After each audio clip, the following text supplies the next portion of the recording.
નમસ્કાર, આપ જોઈ રહ્યા છો ગુજરાત ન્યૂઝ। નજર કરીએ અત્યાર સુધીના સમાચાર પર અને સમાચારની શરૂઆત કરીએ અમદાવાદથી।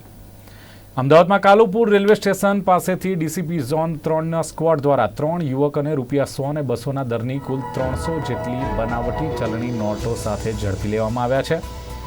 મધ્યપ્રદેશના બુરહાનપુરથી 2 યુવકો અમદાવાદ બનાવટી ચલણી નોટો સપ્લાય કરવા આવ્યા હતા।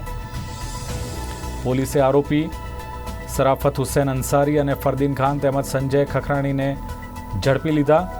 તપાસ દરમિયાન સરાફત હુસૈન અને ફરદીન પાસેથી પોલીસને ₹100ના દરની 173 અને ₹200ના દરની 114 બનાવટી ચલણી નોટો મળી આવી। તો સાથે જ સંજય ખખરાણીને આ નોટો આપવાની હતી। વધુ પૂછપરછમાં જાણવા મળ્યું કે મોહમ્મદ હકીમ અંસારીએ તેમને આ બનાવટી નોટો લઈને અમદાવાદ મોકલ્યા હતા, જે તેમની પાસેથી લઈને સંજય નામનો વ્યક્તિ કુબેરનગરમાં રહેતા અમર દંતાણીને આપવાનો હતો। ઝડપાયેલા યુવકો અગાઉ પણ બનાવટી ચલણી નોટો સપ્લાય કરી ચૂક્યા હોવાનું પ્રાથમિક તપાસમાં બહાર આવ્યું છે અને જે અંગે પણ પોલીસે વધુ તપાસ હાથ ધરી છે।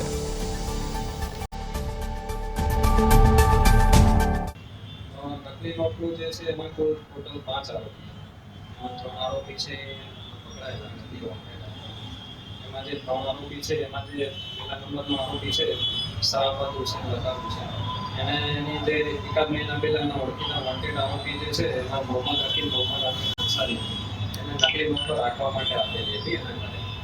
ત્યારબાદ એને જે નોટો હતો એ નાસિર હુસૈન કરીને એનો નાનો ભાઈ છે સરાફત હુસૈન, એને પોતાના મિત્ર આરોપી નંબર 2 જે આમાં છે અત્યારે હાલ પકડાયો છે ફરદીન ખાન, એને અમદાવાદ સાબરમતી જેલ ખાતે આવેલ અને તે બંનેના ગુનાના કામે વોન્ટેડ આરોપી અમર દશરથ દંતાણીને આપવાનું હતા।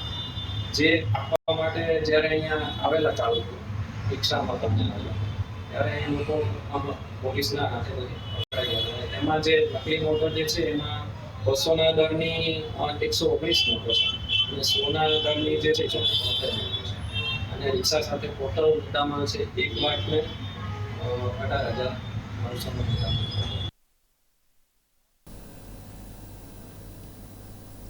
આગળ વાત હવામાન વિભાગની, તો